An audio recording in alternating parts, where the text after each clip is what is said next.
Well, hey everybody. Oops, there we go. Nope, there it is. I knew I had it somewhere. So anyhow, good morning everybody. I'm Jan Erickson from Stepping Aside. I wanted to do a little bit something different here. I wanted to talk about, I'm going to do the esoteric influences for today, but before I get into that one, I'll do that as a separate video. I wanted to talk about the retrograde planets and planetary bodies that are in effect right now. Uranus will be coming up in, let's see, the middle or so of August, but we won't talk about that one right now. Yeah, 8/16 is when it goes retrograde. I see retrograde planets as maybe, I view it from the standpoint of witchcraft, and I want to see, okay, what can I do with those energies? And so I guess what I wanted to talk about today is how I see the loosening effect of all of these planets and planetary bodies that are in retrograde right now, and how we can use those that looseness of the energies to maybe restructure things and to provide some transmutation and all of that. When we work magic, I mean, depending on what it is, usually we're trying to bring things back into balance. I mean, if you think about it, if someone's out of control and you do a binding, what are you trying to do? You're trying to bring things back to the still point, just to where you can find the balance again, to where things aren't going in some weird directions and that don't make any sense. And so, during retrograde times, especially when you have so much during this 22-year, it just seems like there's a greater, or at least we have the opportunity to affect a greater change amongst all of us, maybe realigning us together in shared purpose when right now we're, everything but. So let's go ahead and talk about, I group these in according to where they are, what sign they're in. We've got Ceres and Neptune, both in Pisces. Chiron is in Aries. That begins on the 12th, so in a couple of days. Mercury is ending, by the way, about the same time as Chiron comes in, so, I don't know. Anyway, but that starts on the 12th and ends in actually on the 16th of December. It goes direct then. So we'll be dealing with a lot of Chiron stuff between now and then for the next, 5 months or so. Palace, I thought had already gone out, but I guess it's still in. And so I haven't been putting that, I took it out of the not the esoteric influences, but the correspondences and astrological information I do there on the blog over at Stepping Aside. I took that out because I thought it was over, but I guess it's not. So I'm going to have to put it back in. Anyway, these are the Palace and Pluto and Saturn and Jupiter. They're all in Capricorn right now, and so some of that may change and some of it will stay the same. Some don't leave the sign and some do throughout the retrograde, because some of them have really long retrograde periods, and so it's not a quick experience with any of them. That's why it's good to, I think, work magic stuff with anything you want to do magically. I think doing it during retrograde, it really helps you to reshuffle things and restore things back to balance. So anyway, let's go ahead and look at the different planets and planetary bodies and see what they have to say. With Ceres, it's going to be in retrograde from the 8th of July to the 19th of October. Right now it's in Pisces. I didn't look to see if it stays there, but in any event, you can check that as you go. But perceptions are going to change around feelings of unity or oneness with others. We are in non-physical form one. I mean, yes, there's little energy signatures and stuff, but we're essentially one. We can come together as in unified energy and coalesce and create things together. We're just basically one, and that really, even though visually it appears that we're apart from one another, basically we should have been able to remember that had the Earth remained the high level frequency planet that it originally was. The inhabitants at that time were also high frequency, so we had no problem with understanding that greater aspect of self as we manifested that into some kind of form on this Earth. But now we look like we do and we act like we do, and we can use this time in this wonderful transformative 22 year to restructure these energies and to transmute, transform, and rebalance them into something that's more unified. I really think this is the year of restructuring relationships and partnerships. I really do. I think that that's at the heart of every issue we're experiencing right now, is because we don't understand that everyone else we see is the other side of self, and that we're all in this together. No matter what we might try to do to pull us apart, it can't really happen. And so we have nothing but tension, because the natural flow is toward oneness and unity. And so you can work your magic surrounding things like that, trying to effect that kind of change in perception and awareness back to who we truly are. Neptune also in Pisces till the end of November, November 30th. It's asking us to confront truth and let go of illusion. Dealing with a bunch of deception these days, aren't we? So discernment's going to be required going forward, which I think now has become an overused word, because very few people actually say it. It's like, oh, you have to have more discernment, and yet they never do. So I don't know. We're learning about that, I guess. Chiron is going to begin on July 12th, and it's going to end on December 16th. Chiron is going to be in Aries, at least right now. Again, I didn't look on the ephemeris to see if it was going to switch. It might stay, but I doubt it. I don't know, though. But anyway, currently, as of today, woundings are at the surface and can now be transmuted into spirit-based awareness. But here's the thing. Sometimes with our woundings, we become somewhat passive-aggressive with them, and we expect everyone else to be our savior. Chiron's really about abandonment feelings that come up as a child, or perhaps in past life. And you're having to deal with them now. So whether it was actually, I mean, maybe you had a really loving family, and that was to help you deal with all of that from the time you were born. You didn't have these issues of abandonment, but you still feel them nevertheless. Well, that's because it's coming from a past life. And past is just, not really even relevant. It's coming from another existence that you have. And so those kinds of feelings, because it's the same soul, you're just in different places, you're drawing all of those experiences back into that collective energy, right? That collective soul energy. And so what happened then. You feel it. And so maybe if it feels confusing, it's like, well, I have a really great family, I have great friends, I don't have these experiences. Well, the reason you don't is because you're transmuting the ones you had before. So feel blessed. You're on the right track, right? But at the same time, discover how your woundings might be affecting relationships with others, and let go of passive-aggressive responses, and let go of the expectations of others to save you. Support is different than saving.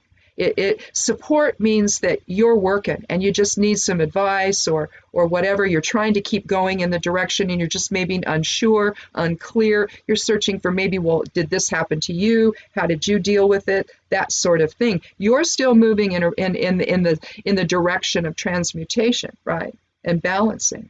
When you ask for someone to save you, well, you've given up that power and that control, and you're expecting someone else to come in and do that for you. And we're all there in one fashion or another at times. The woundings from childhood. If suddenly, and here's the other thing, if you have experienced really a supportive life throughout all your other existences, maybe this is the one where you're experiencing the one where you're abandoned. And so it's confusing. Either way, it's confusing. Either it's not happening and you've got support and that's how you're transmuting it in this life, or you had it before and you don't now and you don't know what the heck's going on. And that's the confusion of Chiron. And so right now, if you're trying to work, some type of influence magic or healing or protection or whatever you might do it with the mindset that you want to help people understand what the woundings are and how they might, serve them now in a positive way. But it isn't the time to manipulate with them or to use them in a passive-aggressive way with others. That it's time now to actually become in charge of it, transmute ego essentially into spirit, and allow that whole thing to unfold that results. It's the unified expression with others that will result. Again, Pallas, I guess, is still here. It went in on May 18th, which I find fascinating. That was the day Mount St. Helens erupted. I was pregnant with my first child, and we were living in Beaverton at the time, and it was just amazing. I mean, you know how you see snow pushed up into mounds in parking lots during the winter. Well, that's what volcanic ash was in all the grocery store parking lots. It was like pushed up into these massive mounds like you see in the winter with snow.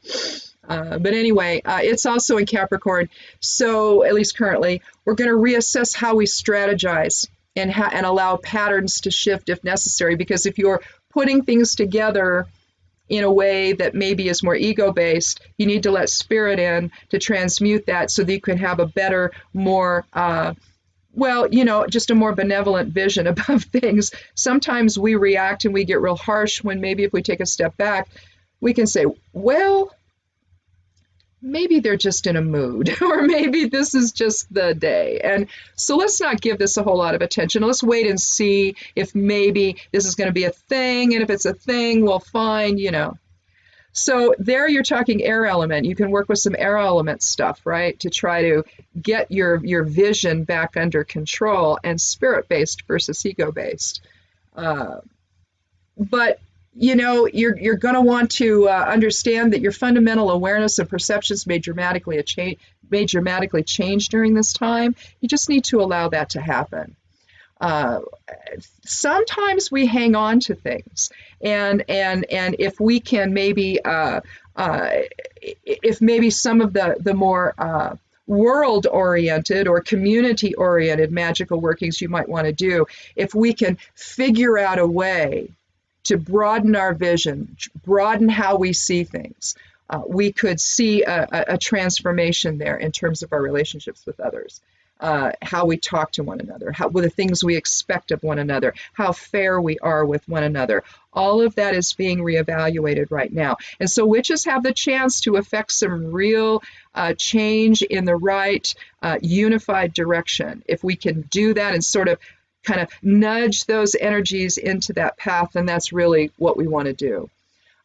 Pluto is currently in Capricorn. It ends on October 5th. It's retrograde then. And Pluto's transformative. So we want the transformation to happen and look forward to the rebuilding of relationships with others.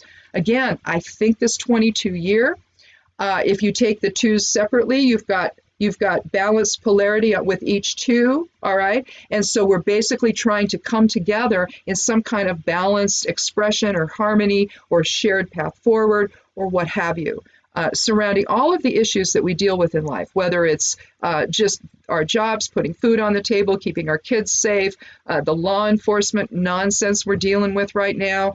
And so, of course, the current administration decides, okay, it's now time to because the Obama administration took away the law. They banned giving military weapons to the law enforcement, because that started during the Iraq War. That George Bush decided, we're going to let the cities and stuff, the local law enforcement have access to all this military hardware and military weapons and tanks and whatnot. Well, it basically makes our police force look like it's the military. Well, that's not the world we live in here. And so now we have all the stuff we have, and I don't know how much of it is contributing to the abusive mindset. But with Pluto in retrograde, we have a chance now to transform this into a better way forward. And so to have things not just be the relationships that we have, but the structures that grow from them, the community structures that grow from them.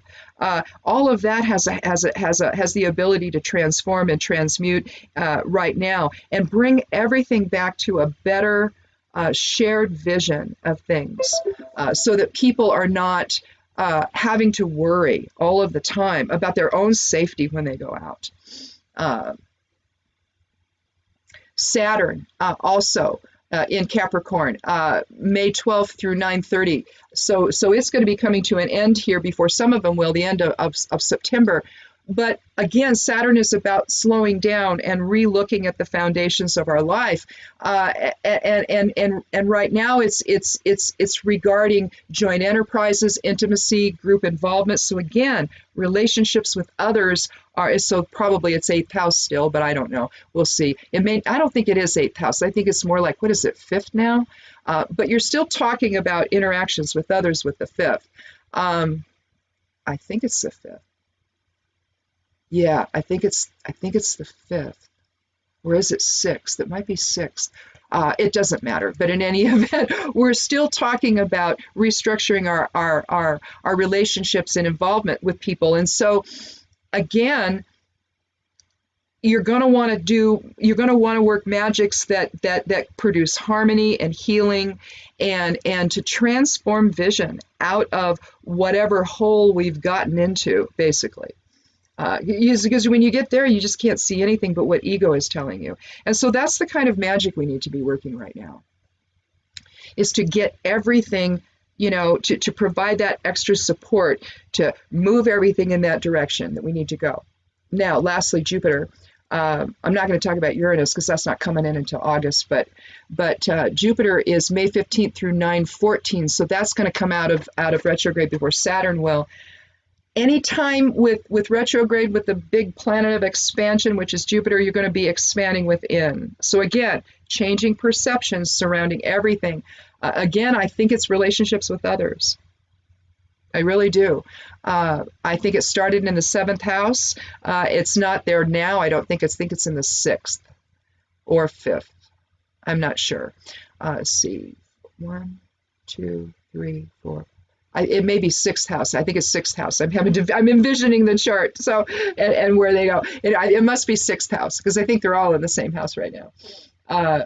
But basically, that's what we're doing. We're talking about reestablishing greater harmony with people and how we are intimate. And I don't mean sexually necessarily, but intimate, our intimate, close relationships with others.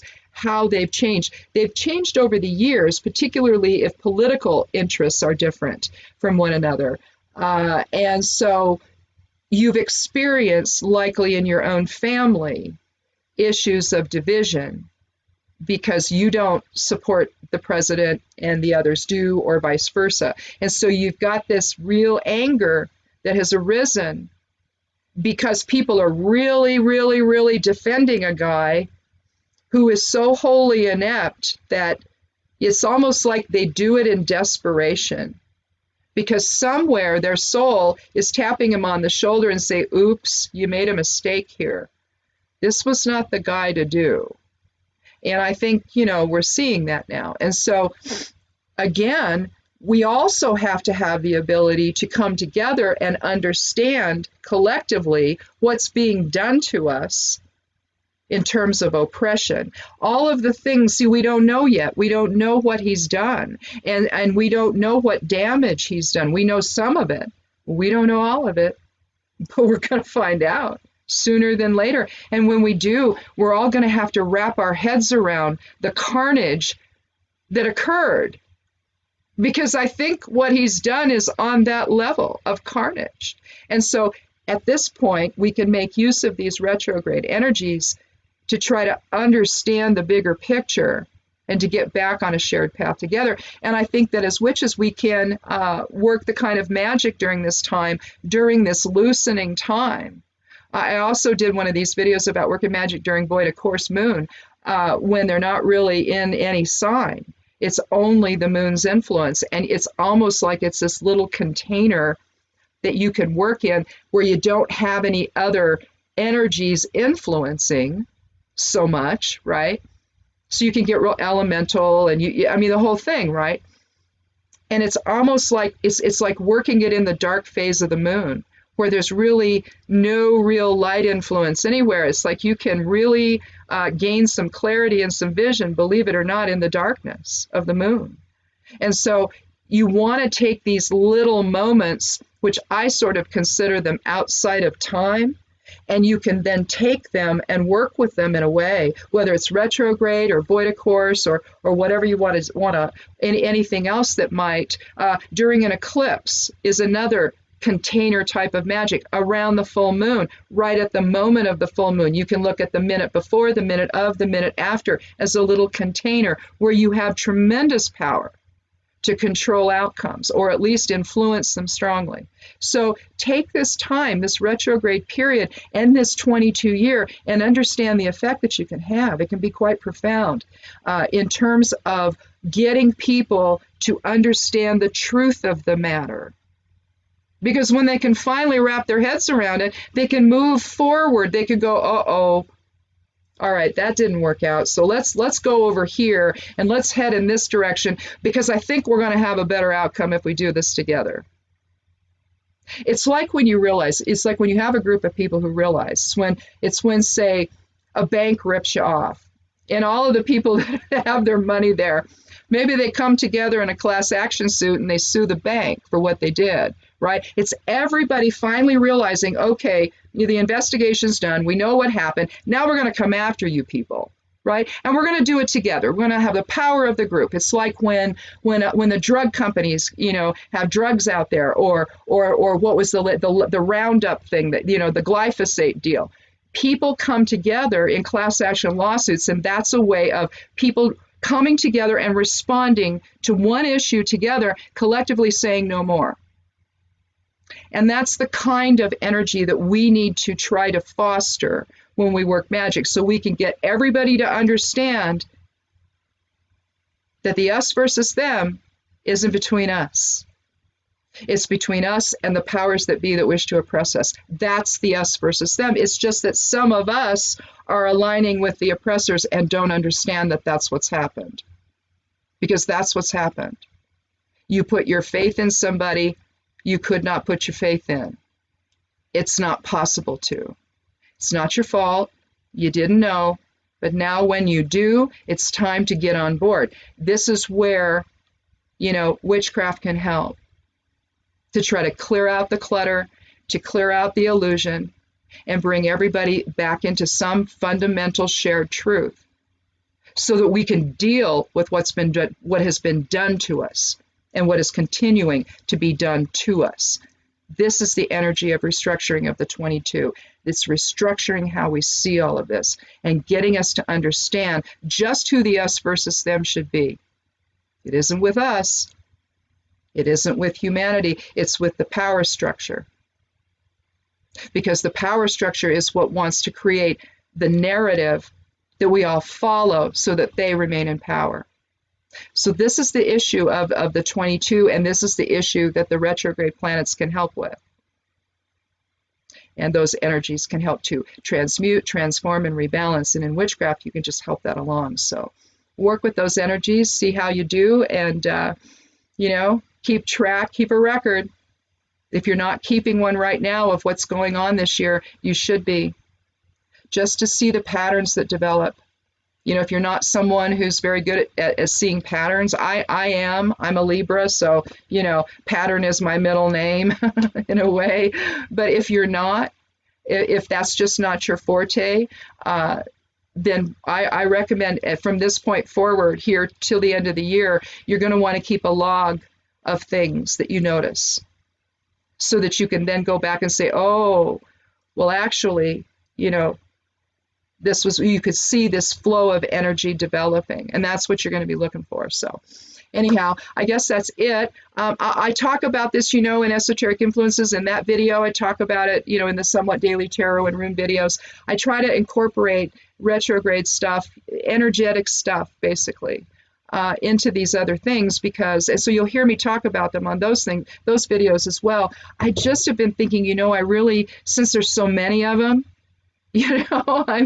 Uranus is going to be all about sudden change and all of that. So I think that we're going to have to embrace that some of these awarenesses are going to happen, quickly. It's like all of a sudden, 2 days ago, we believed vehemently and strongly this, and now 2 days later, the whole world's upended. It's like, gee, How did I get that one wrong? You know, well, you got it wrong because there are people who want you to. They're deceiving you. That's the point of all this. Lots of deception going on. All right? Lots of it from the power structure, right? So anyway, just think about it and try to incorporate this in your magic if you want to. I'm going to be doing that. So maybe if we all do it together, then we can affect, you know, some greater change. So going forward for people, because where we're at right now is it's abysmal. All right, it's abysmal. Anyway, thanks so much for watching, and we'll talk again soon. Be good to yourself. Be good to one another. Wear a mask, if you will. Please, please, please wear a mask when you're outside, and gloves too, to stay safe from the virus. And again, blessings to all of you, and as we go forward in this together.